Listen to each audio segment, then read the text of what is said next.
John Dee's scrying mirror. Born July 13th, 1527, John Dee was an English mathematician, astrologer, astronomer, alchemist, philosopher, and advisor to Queen Elizabeth I. Studious by nature, he used his keen intellect to explore the newly separating worlds of magic and science. Hand in hand with Euclidean geometry, astronomy, and navigation, he also pursued the occult, spending the last 30 years of his life in the pursuit of communication with angels and demons. As the founding practitioner of Anacosian ceremonial magic, Dee used many strange devices to summon, control, and communicate with these spirits. At this time, European exploration of the New World was an ongoing matter. As such, artifacts from the New Worlds were highly valued both as treasure and as having possible mystic powers. Among these was an Aztec ceremonial mirror, brought to Europe sometime in the late 1520s. It was made from polished volcanic black obsidian, specifically associated with the dark Aztec sorcerer god Tezcatlipoca, whose name literally translates to smoking mirror.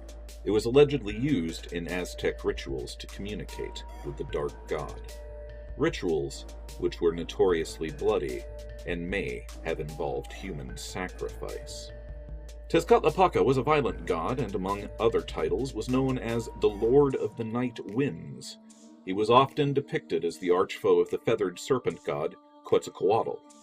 In the Aztec creation myth of the Five Suns, the first created Earth was ruled by the Dark Lord. He was struck down by Quetzalcoatl, and then the first world, or Sun of Earth, was destroyed. Quetzalcoatl then made another world, another sun, or the Sun of Water.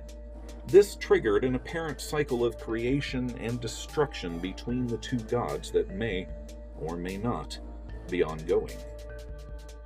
How exactly Dee came into possession of the dark mirror is unknown, but what is known is that it was within the surface of this black glass that Dee first glimpses the angelic, or Anacosian, alphabet.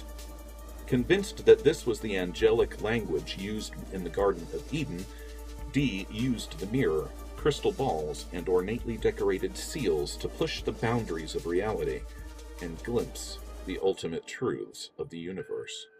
Perhaps his reach exceeded his grasp, considering that Dee's theories were later mostly discredited and left behind as science marched forward and anything smacking of the occult grew more and more unpopular, and he peered into secrets better left unknown.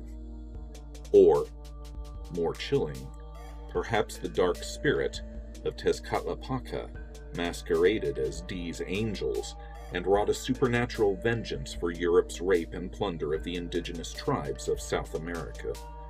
Dee was a major proponent of imperial expansion, after all, and as Queen Elizabeth's advisor, would have had direct influence on these events. As for the mirror, it is now in the custody of the British Museum, where it is displayed openly among other of Dee's occult artifacts. Personally, I'd lock this thing up in a dark closet somewhere, or perhaps return it to its homeland, where it properly belongs.